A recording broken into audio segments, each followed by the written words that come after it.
welcome back. It is 9:37 on the Zone. TexAgs Radio, presented by David Gardner's Jewelers.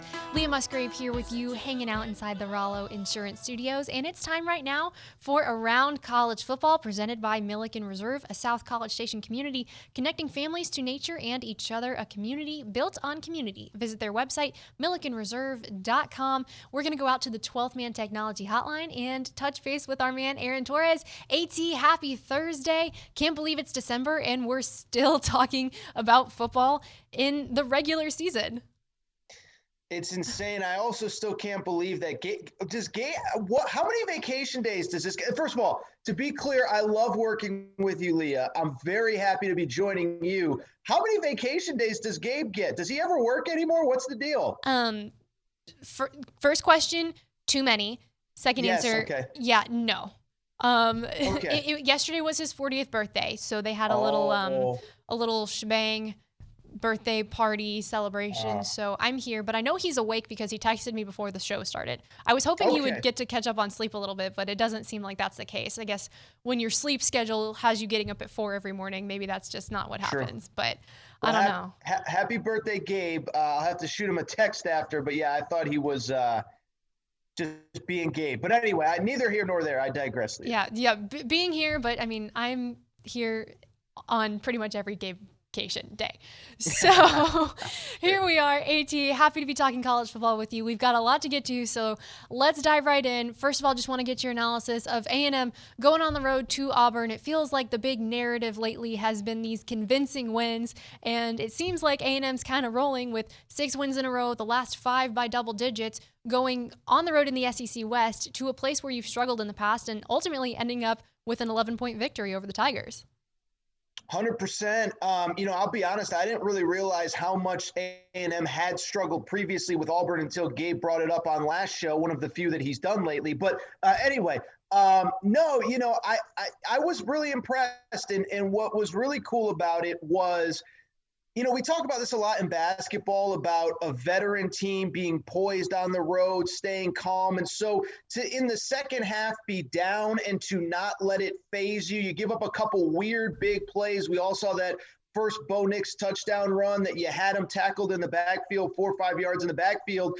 And for him to flip it and score a touchdown, I mean, that would break a younger team, a less experienced team. He had a couple big plays to start the second half. And so that was my biggest takeaway. Is, like I said, it almost reminded me of basketball, where the veteran team remained poised. The veteran team didn't let the situation get to them. Obviously, having minimum capacity helps in these road situations. But I came away really impressed. And it was funny because Gabe and I last week, when we kind of looked at the schedule, you knew Alabama was going to beat LSU. You knew Florida was going to beat Tennessee. You knew Ohio State was going to beat Michigan State. And you kind of said if there was going to be an upset in theory, this felt like the one.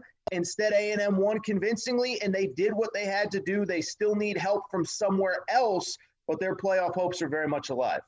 Very much alive, but it doesn't really feel like there's a lot that A&M can do at this point, especially with the Ole Miss game being canceled. It feels like the only thing left on the slate for Aggies is just to go to Tennessee on the road, beat the Volunteers convincingly, and then just kind of wait and see where the chips fall. But I'm curious your thoughts on this, because the athletic director, Ross Bjork, did say earlier in the week that if there was a willing and worthy opponent that was also available, then they would maybe try to make something happen. And obviously, I know a lot of fans wanted to see a matchup with A&M and Ohio State, and that didn't happen.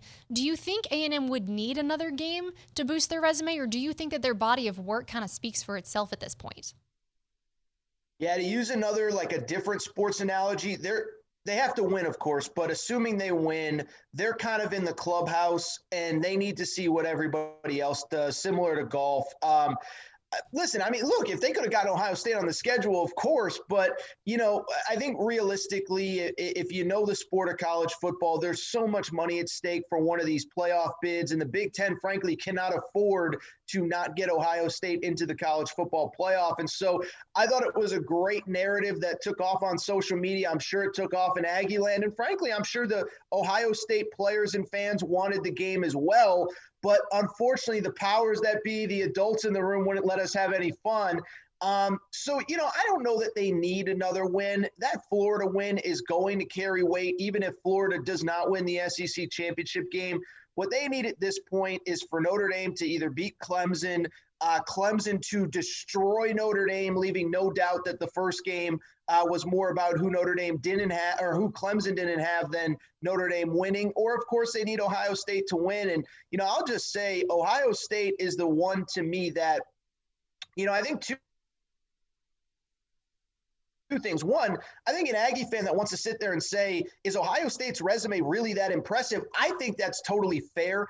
I just think, unfortunately, I don't think that the way the committee works, they're going to leave out an undefeated Ohio State team if they do win the next game against Northwestern to win the Big Ten championship. But I do think that on the bigger picture, broader scale, I just think Ohio State does have some questions. I do think they're the one that I feel like could really upset the apple cart because I'm just not sold that they're going to win next week. I think they will, but I don't think it's inconceivable they get upset. They've been hot and cold. They've had to miss a lot of time. They've missed 3 of the last 5 weeks. They haven't played. So it wouldn't totally shock me if they came out a little flat in that game against Northwestern.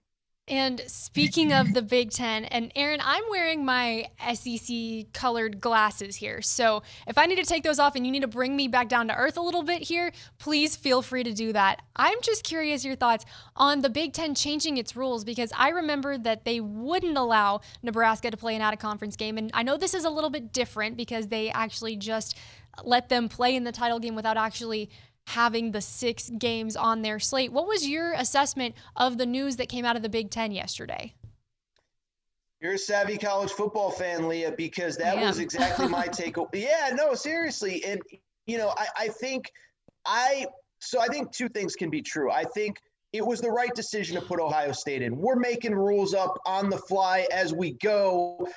We just referenced the fact that, there was talk of putting an Ohio State, Texas A&M game together on, 2 days notice, right? And so everything is changing. We're altering the rules. And in defense of Ohio State, one, a couple of the games weren't their fault. And let's also be honest, it was a dumb rule to begin with. It never made sense. And so I have no problem with them adjusting the rule for Ohio State. And here's the other thing, too.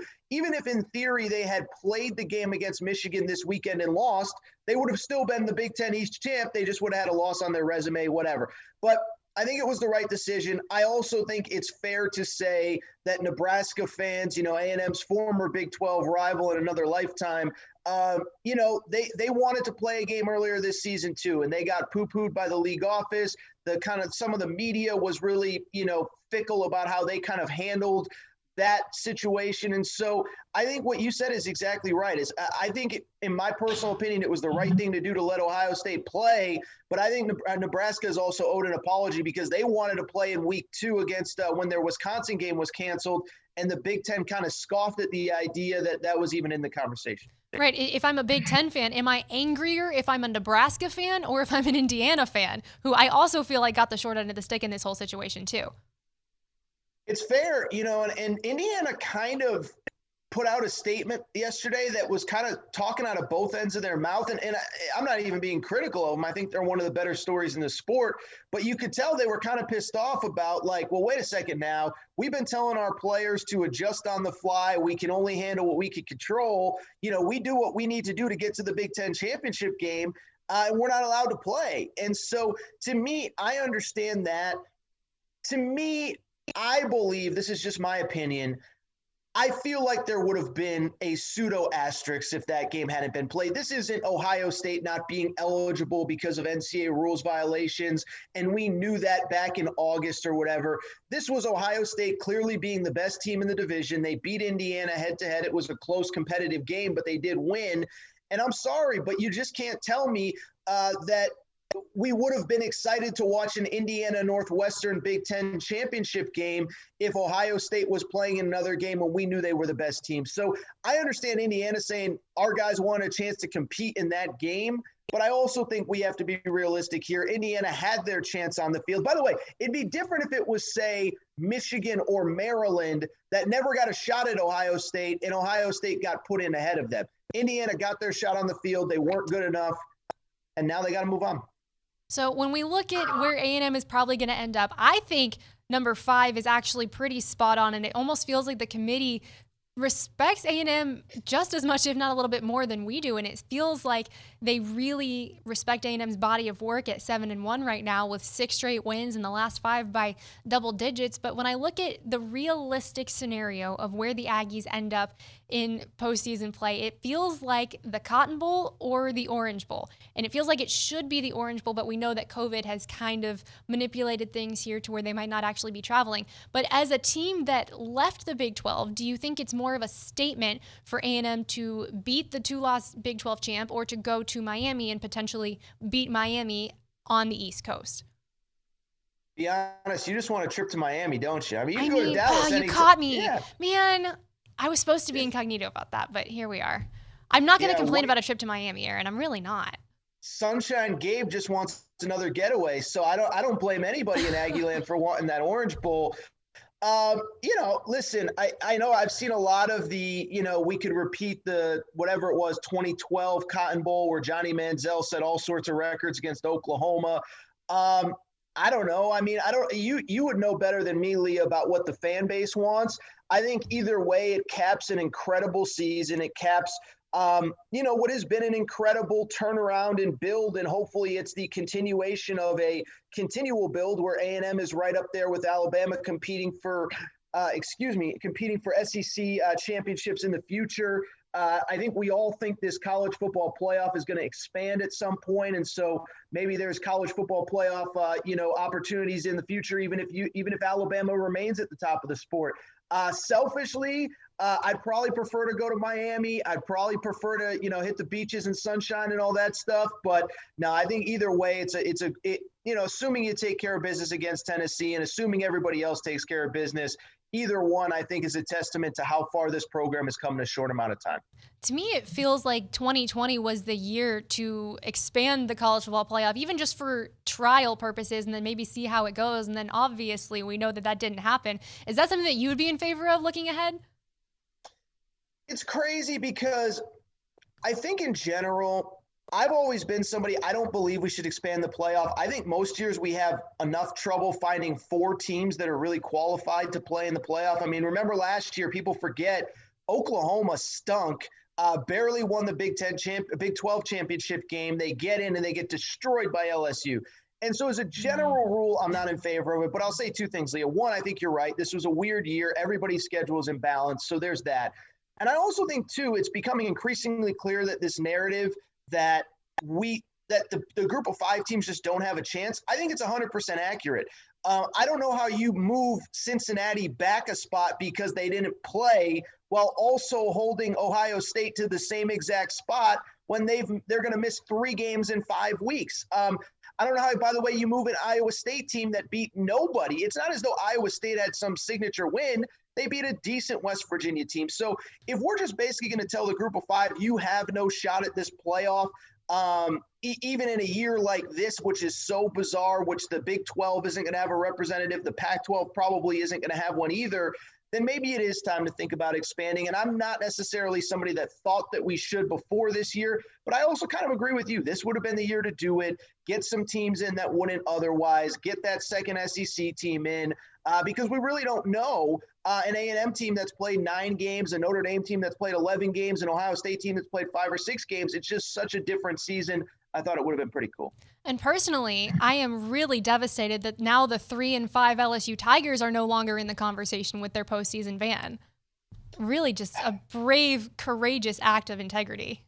It is, credit to that program for looking themselves in the mirror and saying, you know what, we had an incredible postseason opportunity in Shreveport or in the Gasparilla Bowl or whatever bowl that I can't even name off the top of my head. But you know what, for the good of the program, we've had like 37 players opt out, but for the good of the program, and to move this thing forward, we're going to opt out of this postseason. Just a bizarre year. I'll just say this. It's incredible to think where we were a year ago, Texas A&M going to LSU, senior night, Joe Burrow with the unique spelling of the last name on the back of his jersey, to where we are now, 3-5. They're going to get smoked by Florida. I don't even know if they have 11 players to bring with them to Gainesville at this point. It's just a crazy thing. It's just crazy how quickly this thing has flipped in Baton Rouge. It's crazy. It's college football in 2020, and we love talking about it. Aaron, thank you so much for stopping by. We appreciate your insight as always, and we'll catch you next week. All right. Thank you, Leah. I'm sure I'll see you soon. I know Gabe won't be here in a couple weeks, so I'll see you soon. If I don't see you, have a happy holiday. You too. Thanks so much, AG.